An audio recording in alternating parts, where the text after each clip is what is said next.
afternoon, and welcome to episode number 3 of the Retail Tomorrow virtual series, Brave New Retail World. I'm Tom Duffy, Vice President of Member Development of GMDC Retail Tomorrow, and we're really happy you've joined us. We're excited to host you and your colleagues over the first 2 episodes, where we've introduced you to the thought leaders, disruptors, and provocative retail concepts that will inform and shape retail tomorrow. This series was made possible through the generous support of our Retail Tomorrow annual sponsors, and I'd like to thank all of them: Accelerate, Energizer, Intel, Navajo Incorporated, and Unilever. We appreciate it. When we launched Retail Tomorrow 4 years ago, we did so with a vision to connect the industry to what's next. And since that time, we've hosted numerous city immersions focused on specific retail themes and centered on the meetings with those disruptors, those innovators that are creating the future in real time. Following strong participation as we visited the Bay Area, New York, Seattle, Toronto, LA, and Boston, we decided to create and curate a virtual experience that will continue to enable you your innovation journey regardless of your current travel restrictions. If you've experienced one of our immersions, you know they're typically action-packed as we're constantly on the move. We've partnered with technology leaders like Intel, Google, Microsoft, innovation accelerators like Plug and Play, and universities like MIT and Harvard to bring a broader perspective on the platforms and trends that are enabling massive industry shifts. To date, we've hosted multiple innovation days where the Retail Tomorrow community has been introduced to dozens of startups and scale-up companies that are ready to win with retail and CPG organizations. We also produce a weekly podcast hosted by Kevin Coop from the Morning News Beat and Sterling Hawkins from the Center of Advancing Retail Technology.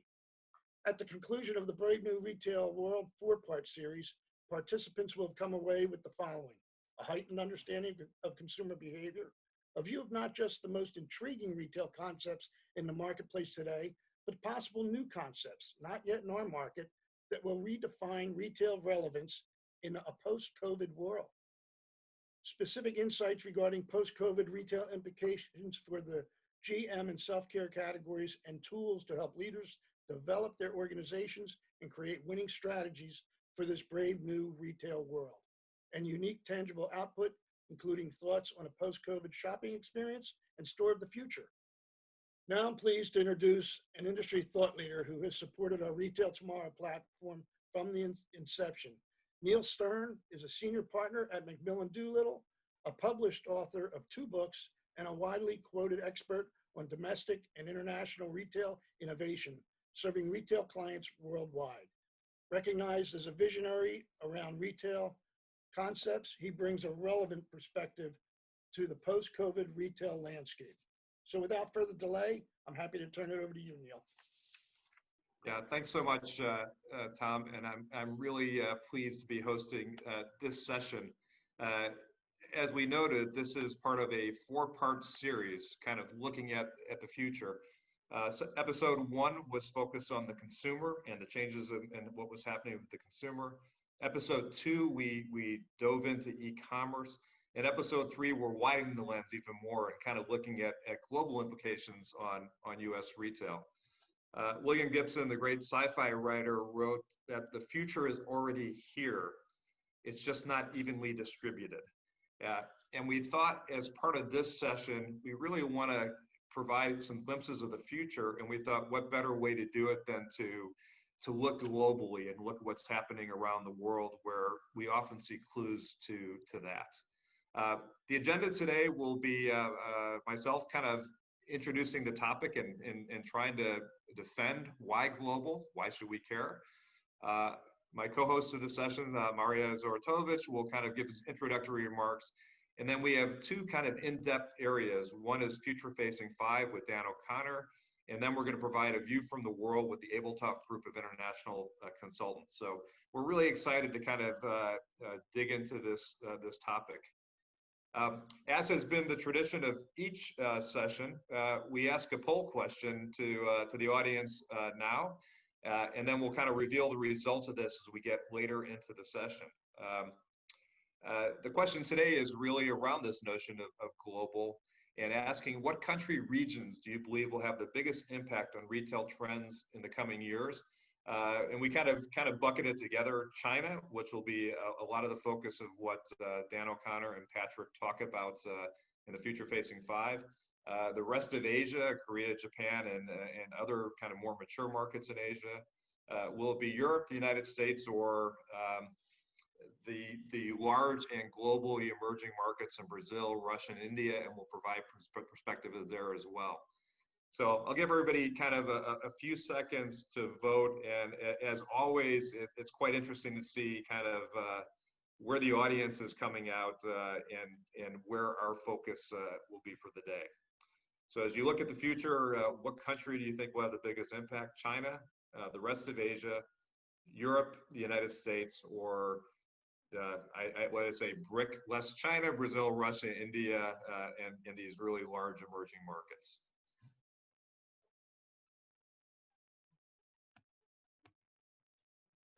Why global? You know, why should we care? In the first several sessions, we touched on the explosive growth of e-commerce. We noted the consumer's desire, an increasing desire to kind of live in a contactless world as safety becomes a big concern. You know, how do they live their lives? And of course, every session has touched on the seamless integration of online and offline. And we can see all these trends emerging in the U.S., of course, but we can see them all and often first see these on a global basis. And what's often talked about is this notion of new retail, right? We have the old retail model, and then we're moving to a new model. Dan O'Connor will talk to the generations of retail that we're seeing. But one of the advantages in emerging markets is that they can move faster. They can move faster because the legacy system, the legacy of shopping centers, the legacy of big box stores or supermarkets simply doesn't exist. And if you look at China, there was no traditional retail model to defend, and they could just elevate and vault into the future. So as we look at new retail, when we look at the trends, you know, you can see some of these emerge already across the world. In episode 2, we showed a video of Emart, which is one of Korea's largest retailers. And there's a country where FMCG e-commerce is already over 20%. China, it's already in double digits. The US was around 4% pre-pandemic. So we can learn from the rest of the world as their adaptation of e-commerce. We kind of shared some data around engagement and consumers' desire for contactless retail, curbside pickup, buy online, pick up in store, all sorts of delivery services, more self-checkout coming in. And again, if we just turn our lens quickly to China, you can see these trends. And again, they're not trends, they are just a part of everyday life. Mobile e-commerce is over 80% today in China as a percentage of e-commerce. Everything from mom and pop stores to homeless can engage in a cashless society. Mobile payments in China in 2020 have surged to $15 trillion. And just to put that in perspective, here is mobile adoption in the U.S. versus China. We are barely a blip in adoption compared to the market in China. All the elements of online and offline. We will touch on the store Huma or Fresh Hippo, which is part of the Alibaba group. And these are supermarkets designed from the very beginning to integrate the best of online and offline together in one world. QR codes for information, contactless payment, back of the house, front of the house, optimized for e-commerce. All of these become parts of the future, and of course we can see them in the rest of the world first.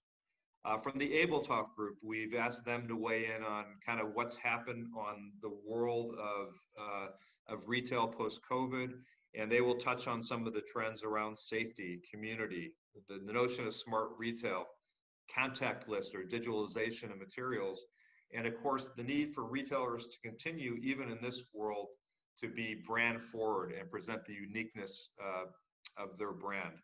So in today's session, we are going to defend, hopefully successfully, why global. My co-host today, I'm very excited, is Maria Zoratovic, who's the Director of Strategy and Incubation at Intel. And we thought in some ways, what better than Intel and Maria to kind of frame this notion of a global society. And she may give us a few hints in terms of what she's seeing from the perspective of Intel and where Intel is making investments on the future of global. So Maria, thank you, and I look forward to you co-hosting. Hello, Neil. It's great to be co-hosting with you today, the third installment of Brave New Retail World on behalf of GMDC and Retail Tomorrow. I'm particularly excited about this episode because we hear from retail experts from across the globe that share trends and real examples of what they're seeing in terms of retail serving communities and customers. We'll also hear from Patrick Spear from GMDC and also our guest speaker, Dan O'Connor from the Harvard Business School. I had an opportunity to hear Dan last year speak about his research and talk about the future-facing five. His information is thought-provoking and really starts to lay a foundation for shifts that are underway in retail. Intel's proud to be a sponsor of Retail Tomorrow and GMDC.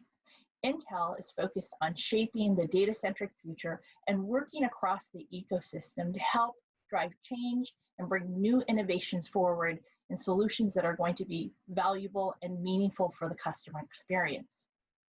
Through my conversations with retail leaders over the last few months, there are two important themes that come to the top, and they should be of no surprise, most likely conversations that you've been having within your organizations. The first one is around agility. Agility is really about the ability to shift, pivot, and move the organization to ensure business continuity, services, and operations. The other area is on resiliency, related to the acceleration and innovation to identify work towards future self. And what I mean by future self is that the organization has clarity on where they need to steer the business to be future ready for the ebbs and flows that come. I think today we see a number of retailers who are in the headlines who have been able to shift very quickly to serve customers in new ways, particularly in categories that are very essential or high essential, such as in grocery. This means they're most likely investing in some key pieces in their business that will offer agility and resiliency for future business. In addition, there are three areas that tend to come to the surface: customer journey, community, and future ready. For customer journey, these are the areas in your organization you're probably already focused on. However, more than ever, given the current conditions and the ebbs and flows, we're seeing a lot of attention paid to the space. So first is around commerce, that orchestration of the path between purchase, creating the right mix of digital and analog for the customer. Marketing and customer support, data-driven insights, ample customer support, especially as customers are engaging with brands in new ways, which could be through digital means. Inventory, transparency, and accurate picture of the product, quantity, and location, especially when people need to get products in their hands and retailers want to make sure that they move that inventory. Having that transparency is extremely important. Supply chain, efficient and effective movement of products, supplies, and work product. Workforce management, the topic of safety, health, and welfare are at the top.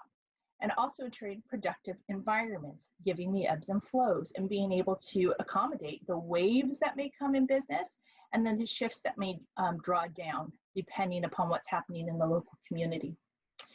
The two other areas that often come to mind and are discussed with retailers, one is the backbone that powers these pieces, such as the infrastructure, that future-ready foundation to help set the business up for success with the needed capabilities to be able to roll on flexible new solutions to support customers. And the other area is this topic of community. So it's less about the products or transactions and the services provided to the customer, but it's more about leveraging the organizational values to create connection, engagement, and build relationships in new ways with customers. This is a topic that I think will be extremely important and we'll probably hear more about today. For Intel, we're working across the ecosystem. We sit in a very unique position where we're collaborating with technology providers, brands of all different sizes, and we're looking at ways to help create a strong foundation to be able to allow for flexible, scalable, new solutions to meet those customer needs. Through my work with brands and retailers across the globe, it's important that as we're listening to the information today, I really challenge folks to be curious about the things that they're seeing, about the concepts, about the solutions, about the experiences being delivered globally. They're proof points of what's possible, better ways to potentially serve customers, especially in today's conditions, and hopefully provide a point of inspiration for collaboration and community as we go forward. Key takeaways: stay curious. Start conversations with what you see today, because it's only the beginning as we start to look to the future of what retail will be. Thank you all for taking the time to participate with us. Neil, I'll hand it off to you to introduce our next group. I'm really excited as we go to Future Facing 5. The idea of this was really simple. Let's go ask people smarter than ourselves, industry leaders, great thinkers, about what they think is happening in the future. We're fortunate today to have Dan O'Connor, who's executive resident at Harvard, to kind of share his thoughts of where retail is headed. So without further ado, Future Facing 5. Good afternoon, Dan O'Connor, and welcome to the Retail Tomorrow, Future Facing 5. We're happy to have you with us today. Hi, Patrick. Good to be with you. Dan, this session is part of our Brave New Retail World series, and we're focused on 5 questions that are of interest or import to the Retail Tomorrow community. And if you're ready, let's get started. Sounds great. Fantastic. So Dan, retailers are competing differently these days. Kroger has spoken about assembling a platform to deliver anything, anytime, anywhere, and recently announced they're building a marketplace to compete with Walmart and Amazon. CVS also talks about being in the community, in the home, and in the hand. Can you unpack some of these new business models for us? Yeah, very observant, Patrick. Lots of change in our industry. We've described recently in a future of work case at Harvard Business School that there's a number of technologic, consumer, and competitive forces that are driving retailers to consciously and carefully reallocate their capital, their talent, their operating practices, and even their organizational structures and norms around new business models. We refer to that model in this case, this case called China Commerce, as G4. And this case is one where it describes how in China first, we saw the evolution of this model. In this model that we simply refer to as online merged with offline. And in this world of online merged with offline, it's a world where online mobile, offline stores, delivery, and every aspect of the consumer experience is digitized. It's the organization is operating from the same master data, and that data is analyzed in processes, especially routine processes, are automated in every meaningful way to reduce decision cycles, that is, to speed up the company, to improve outcomes, and especially reduce costs. So the objective of OMO is to grow this business in a new way, grow it profitably in a new way. It has a tremendous focus on neighborhood market share and household penetration. The role of the stores that we perhaps can talk about later is very different. But in this world that we live in today, we've seen stores and e-commerce sort of work in parallel. And then we saw retailers try to get online customers to be activated in their offline world and begin to synchronize that. What we've seen and what we describe in the China Commerce case is really convergence. It's bringing these two things together. It's a new consumer promise about increased speed, about less friction and work for the consumer at the same or lower prices. It's very interesting how much this model is moving. There's a few examples that we see here in North America where we can begin to sort of see these particular moves, and we read these in general as movement to G4 or this online merged with offline world. Fascinating. So OMO, new term I wasn't familiar with, and this notion of parallel and a convergence in terms of how these markets or these formats come together is fascinating. Tell me, obviously this is a compelling shift in how we should be thinking about it. How are retailers going to enact or enable this vision that you've outlined? Yeah, very, very interesting.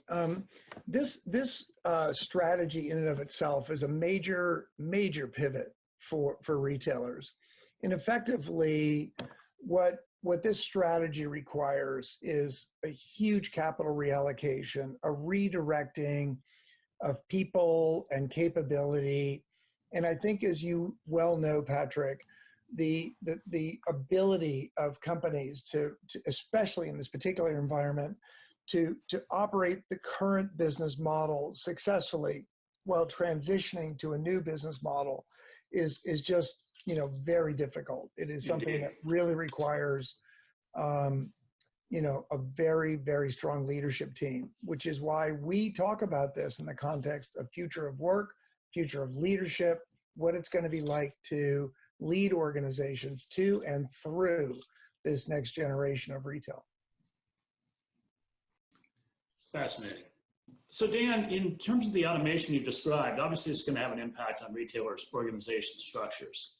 And as with previous industry evolutions, we've seen the emergence of new roles, responsibilities, shifting decision rights, new points of influence for brands, et cetera. Let's take one area of the retailer's organization, specifically the merchant. How will automation change that role moving forward? Yeah, great question. So, structure, organization often hopefully follows decisions around strategy, and in this case, sort of the technologic and systems choices that I think will be made that will enable, a very different organization, I believe. Here's a way to think about this in general. Consumers are increasingly, their expectation is they can shop 24/7, around and within, and across continents. People just expect to be able to buy what they want when they want it. And their shopping journey is often referred, how they discover products both on and offline is increasingly expected to be a converged experience. In other words, consumers expect their on and online item catalogs to be the same and delivery networks to be harmonized and so on. And response times and interactions, the quality of interactions with consumers, response times have to be shorter and the quality of the interaction has to be much better. So this implies a much more responsive and decisive organization. And it's not typically what you find in a very large scale retailer where they typically have a large matrix organization. Sure. The issue in a matrix is that there's often too many people that are involved in every decision. And candidly, there's too many people with equal or similar power. So good governance is truly the strength of a matrix, but it's not speedy. So in the world ahead, we see significant change. The first and most important thing thematically is that more decisions will be made with data and automation, and those decisions will be made out of sight without recourse, on purpose. In a machine learning environment, the machines only learn by winning and making the right choices and by failing and knowing when it made the bad choice. Amazon calls this environment the hands off the wheel environment. We're suggesting that will come to areas not just like price, not just assortments, but into the world of shelf allocation, promotion, and other sort of merchant-centered decisions. We believe that across the enterprise, we're going to see new roles, new structures, a tremendous orientation against demand structures, a tremendous which may imply the convergence of merchandising marketing, for example, or movement more towards commercial teams and supply teams. But significant changes in the structures, changes in the decision rights, as I've described.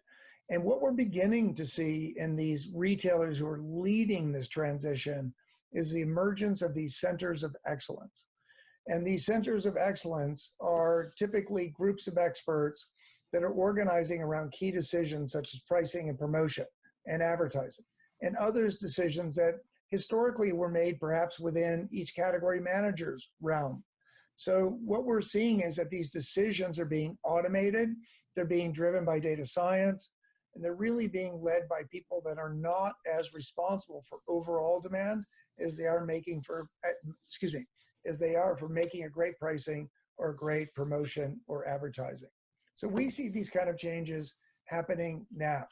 Walmart and Target are just two great examples in the US. They're consolidating their on and offline businesses. They're integrating their data from their on and offline businesses. They've got data architects, data strategists, data scientists to get the real master data solution in place to automate most repetitive tasks and introduce automated decision recommendation and even prescriptive automation where the decision is actually being made by the algorithm, by the data, and people are being directed, that is, the workforce is being directed to take specific action. So none of these things that I've described are enterprise-wide yet today, but I believe really many roles that are typically found in the headquarters of major retailers, especially those that are accelerating their change, moving to OMO, I believe that the very structure of their general offices, and candidly, the people and the nature of the interactions that brands have, for example, with retailers are going to change significantly, moving more towards the types of interaction perhaps that we have with an Amazon and less than what we perhaps had in the world of category management and collaborative business planning and some of the G2, G3 strategies that have evolved over the last 20 years, but are running through their life cycle today. This, represents a dramatic shift. And the 5 words you said that really struck me: out of sight, without recourse. Absolutely fascinating. In light of this idea of this consumer value chain, this end-to-end digitization, and these emerging players that have the ability to utilize technology and AI to their benefit, what does that mean for the store of the future? How would you describe the store of the future? What do you think we'll see? Yeah, interesting.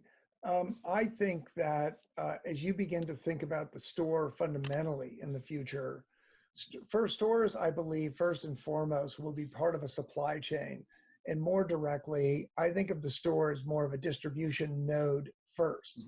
In other words, it represents a certain footprint in a certain geography that's intended to distribute a certain amount of goods into a trading area.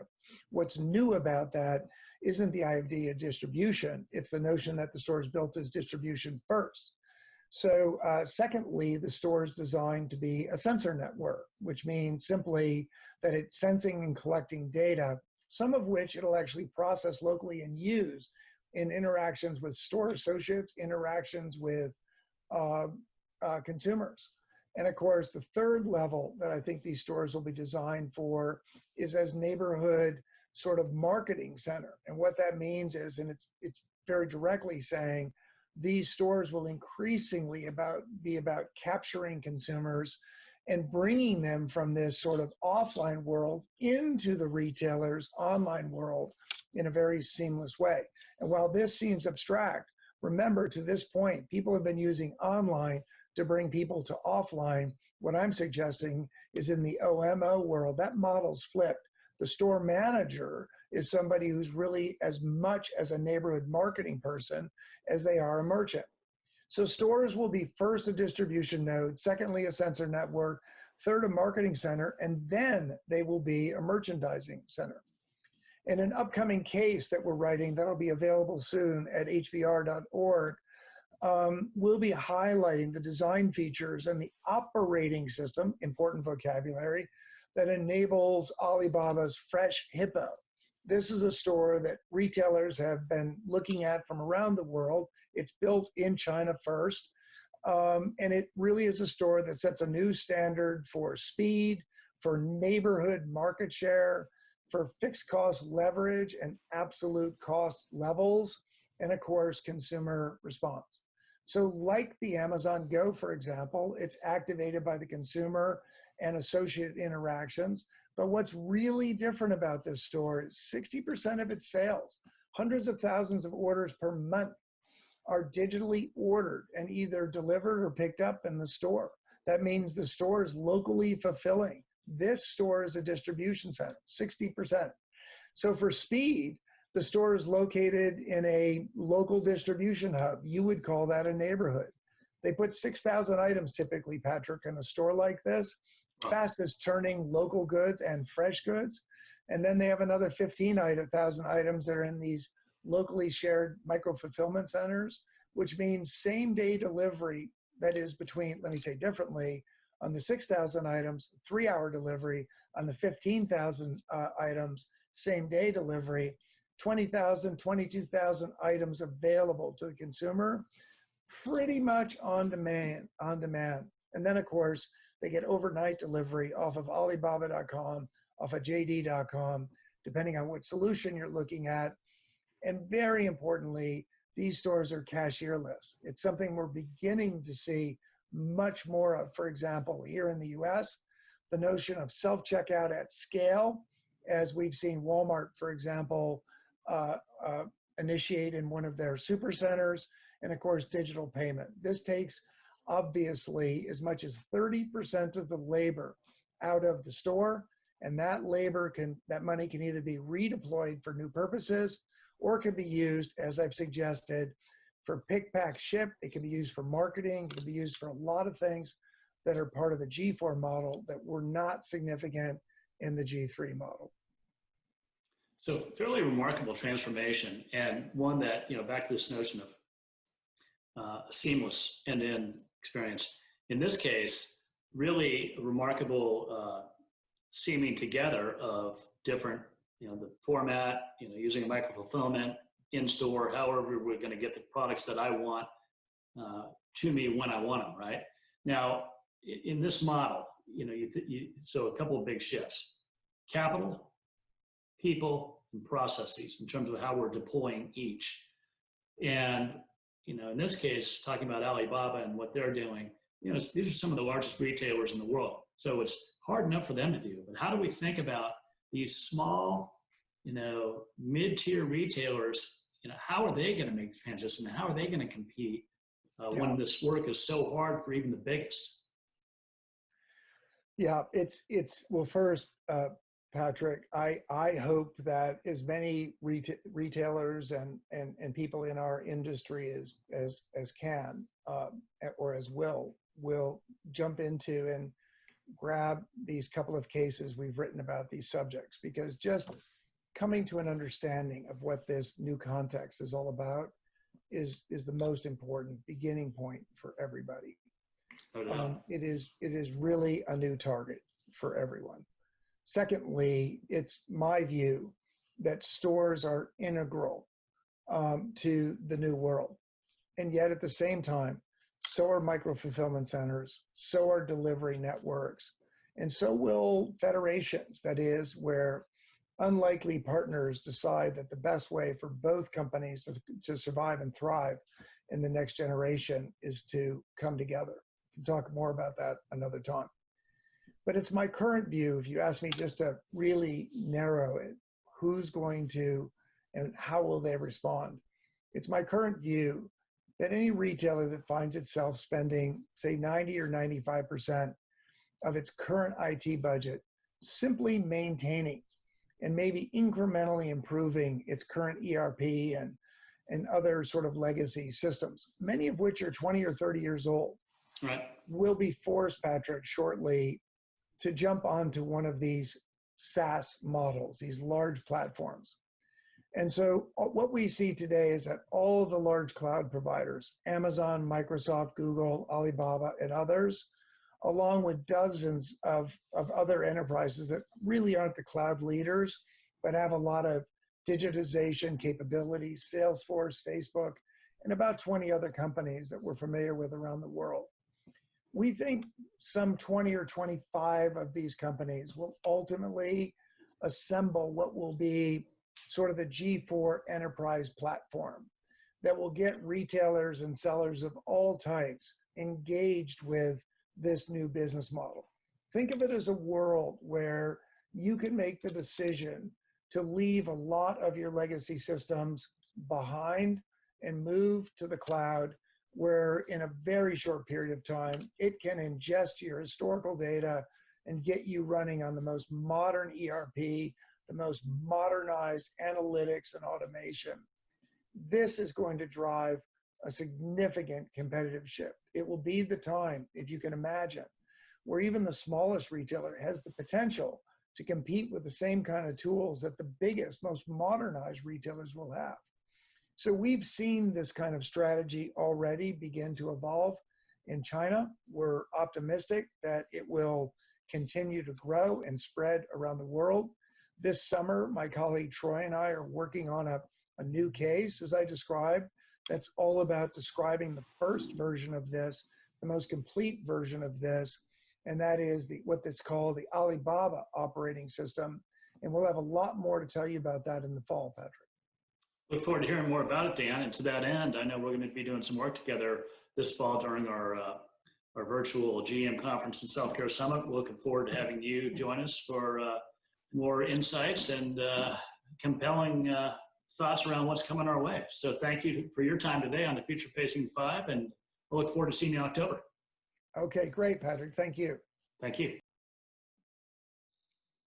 Wow, there's a lot to unpack in that session with Dan O'Connor. Mari, I'd just be curious, as you were thinking about your priorities, how do these align, what Dan's talking about, how do they align kind of with what Intel is working on? Yeah, I think from where I sit and the groups that I'm working with out in the community, this evolution that he speaks about in the steps or stages is very much underway. And when you look at retailers, I think they're at very different points of entry, of starting. What I appreciate about Dan's research is he's giving a really clear view of the from and the to. So the characteristics that we're seeing, one that jumps out when he talks about merchants and merchandising, or how we view the merchant world being very data-centric and leveraging these inputs with these automated decision points and the type of data. And if you do the contrast to probably what's happening in most retail organizations around the buying process and buy planning, most of it's rear view data, mirror data.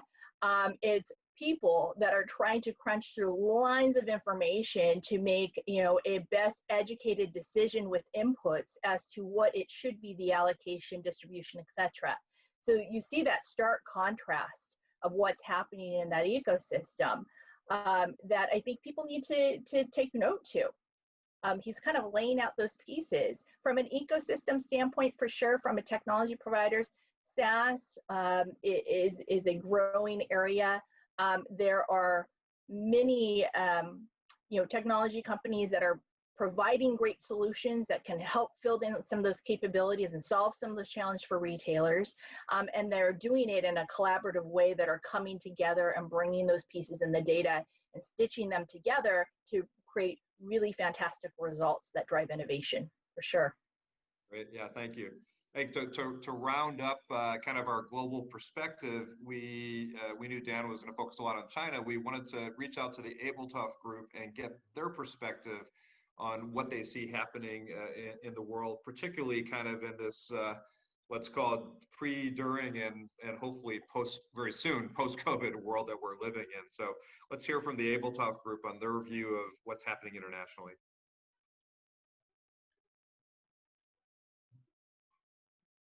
Hi, it's Frank Wicks, Managing Director of Q&A Consultancy in the Netherlands, and I'm the Chairman of the AbleTough Group. AbleTough Group is an international network of independent retail consultancies. We have 23 companies across the globe. The group brings extensive international retail expertise with on-the-ground insights and implementation at the local level.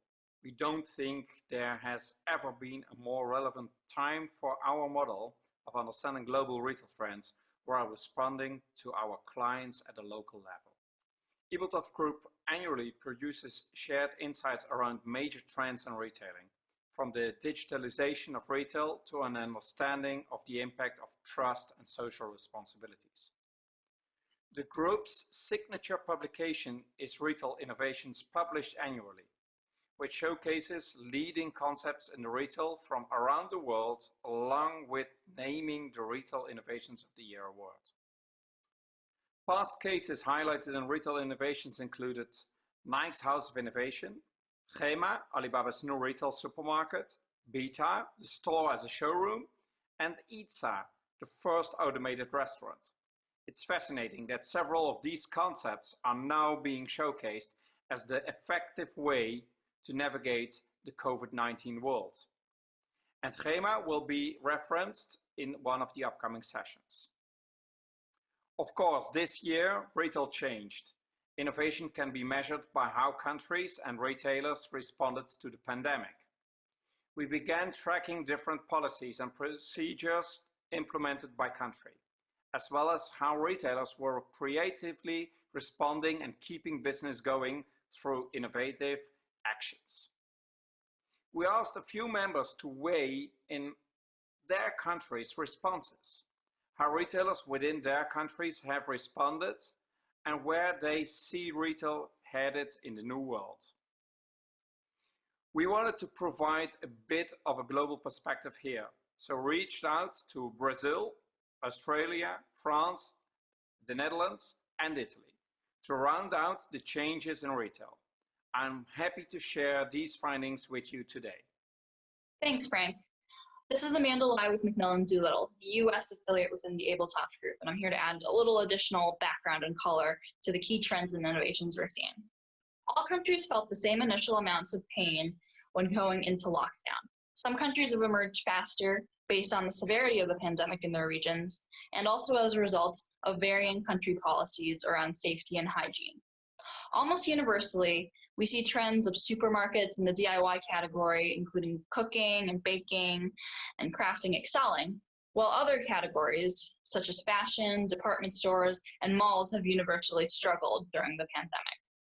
Many of the trends we see are obvious and a long time coming, and COVID simply accelerated the growth of these trends, in particular, growth in e-commerce, growth in click and collect, and just the accelerated collapse of already struggling retail chains. The bigger innovation trends coming out of COVID include 5 key areas, including safety, community, smart retail, the digitalization of materials, and then having a branded point of view for retailers. We dive into them a little more here. The first trend is around safety. Safety needs to be visible, tangible, and visceral to the consumer. There needs to be more transparency around safety and hygiene processes, line wait times, and customer-associate interactions. This will become the basics for any retailer to survive in the future. We look to examples in Brazil and the Netherlands to showcase safety innovation. In a matter of weeks, or even a couple of months, all the chains, all the players implemented their digital channels. National chains, local chains, and even neighborhood supermarkets are now operating with delivery, pick-up in store, and drive-through. Even the cash and carry are doing this right now. These are some photos of a local supermarket chain that managed to implement quickly their online operation. The Netherlands Albert Heijn supermarket uses AI to regulate the number of people in the store. Xplace's smart entrance manager uses similar technology in a traffic light system to let customers in at a staggered pace. Lastly, the Dutch Aura-aware technology lights up and makes a noise when customers are sitting too closely together. The next trend we see is around community. Retailers play a vital role in assisting members of the community, including vulnerable populations and the elderly. Retailers also play a vital role in supporting their own employees as well. We look to examples in Australia, France, and Italy to hear more. One of our 2 large grocery stores, Woolworths, introduced their basic box, and this was really aimed at customers who were really struggling to get what they need and to get into their stores. So this is aimed to be a quick and easy option to ensure all customers can get the basics that they need, especially if they are in isolation. About what they call the quiet heroes or the discreet heroes, saying that we have more visible heroes fighting in the hospitals, doctors and so on, but we also have all those quiet heroes, namely the employees of the food store that were open during the period and that were taking their risk to make it possible for people to eat, basically. And this Quiet Heroes campaign was extremely well perceived by the employees. Esselunga, the growing expectation of customers to buy from more responsible retailers in a safe and smart way has pushed the supermarket chain Esselunga to launch the Amici Vicini app, which connects volunteers and people in need who live nearby and who wish to have their shopping brought home. This initiative has been very successful, involving in Milan more than 1,500 volunteers. Third trend is smart retail. There are countless examples across the globe that include contactless retail, pickup services, and virtual appointments in showrooms. The intersection of physical and digital is becoming the only way to stay relevant in retail. We look to examples in Brazil, Australia, and Italy to showcase smart retail.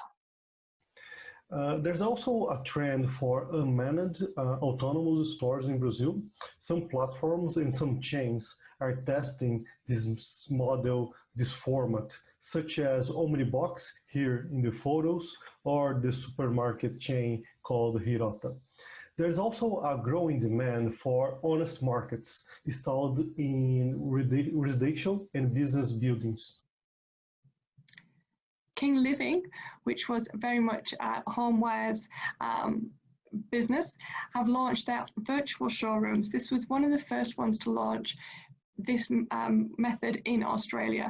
So we can really see, you can hold up your phone, you can click on the various items to get further details, and you can take a virtual tour of the showroom. So walking around the showroom, interacting with the products as you go through, and then seeing how they would look in your living room, in your dining room, and getting the products then delivered to your door. So this is very much a forefront in this sector, and it's proved very popular with customers, so they can still have that interactive experience without having to leave the house. Elena Miro. In the fashion retail business, Gruppo Miroglio, one of the Italian leaders, has completely reprojected the customer journey for its Elena Miro curvy brand. The store layout has been revised to avoid overlapping customer flows. Fewer products are displayed, and 3 display areas are structured as mini showrooms with dedicated personal shoppers to be booked, also in extra opening hours for loyal customers. Even the dressing rooms have been redesigned in a softer way, with open ceilings and mobile for more flexibility. For cross-channel options, Elena Miro launched the remote personal shopper, video sessions from the store with the customer who is invited from home to show her items to facilitate outfit recommendations. During the immediate lockdown, sales by appointment have reached 65%. Now they still remain at around 35%. Finally, the service Go in Store allows customers to start a session with a consultant in the store directly online from the website. The customer can view the assortment in the boutique directly from home and receive advice in real time. In any of the chosen options given by Elena Miro, the customer can order at the end a shopping smart box with a proposal of items with no obligation to purchase. But thanks to the professional remote advice, the return rate is pretty low, at around 15%. The next trend is the digitalization of materials. COVID might mean the end of paper menus, and instead the use of product scanning or QR codes to provide relevant, up-to-date information. Italy and Brazil showcase a few examples of the digitalization of materials in retail. Lush, the English chain of natural products is operating around the world almost 1,000 stores. In this COVID era, they introduced many changes. For instance, launching for the first time disposable product samples and mono-use soap to sanitize hands. Experience for them is fundamental, but it was based on touching their naked and without packaging products. So today, storytelling has been completely reinvented in a contactless way, thanks to a digital tool. By just framing any product from mobile phones, customers can access to information and video tutorials. The main chains are speeding up rolling out their touchless payments that use the same sensors used to pay tolls automatically in highways. Another alternative is to pay using an application in their cell phones.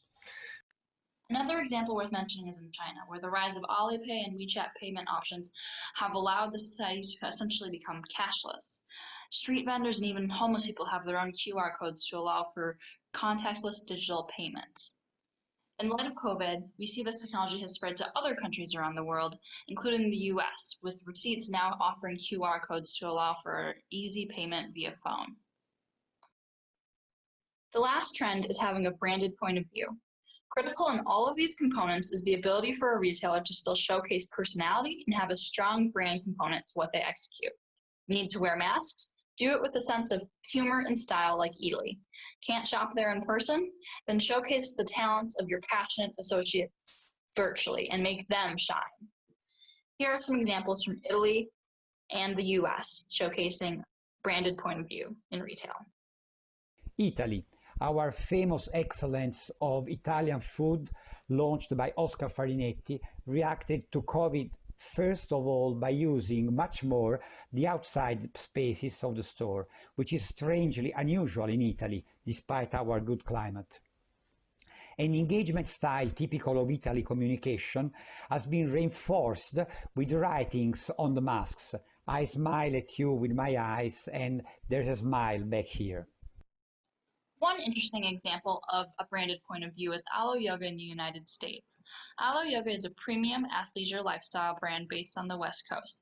As part of their COVID reopening strategy, they installed new air filtration systems in their stores to filter out germs and other airborne molecules that could cause sickness or disease.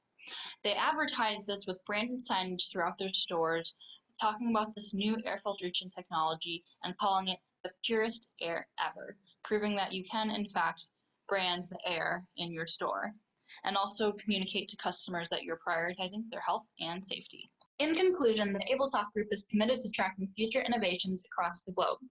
The 15th edition of Retail Innovations, showcasing the year's latest trends, is available now on the AbleTalk Group website. The 16th edition is currently under development. We wrap up with the final example from the Netherlands, where in response to COVID, the Dutch retailer, Spar, developed a contactless payment one-person convenience store made out of a recycled shipping container. These Spar Mini locations will offer unexpected convenience near campgrounds, beaches, and even boats to those traveling on holiday and in need of safe, easy access to food and drinks at any time of day. This is a strong example of how retailers are continuously transforming themselves to meet the changing needs and lifestyles of consumers across the globe. As always, here at AbleTalk Group, we will continue to track the world for innovation, and retailers will always continue to innovate in light of COVID and beyond. Great, thanks.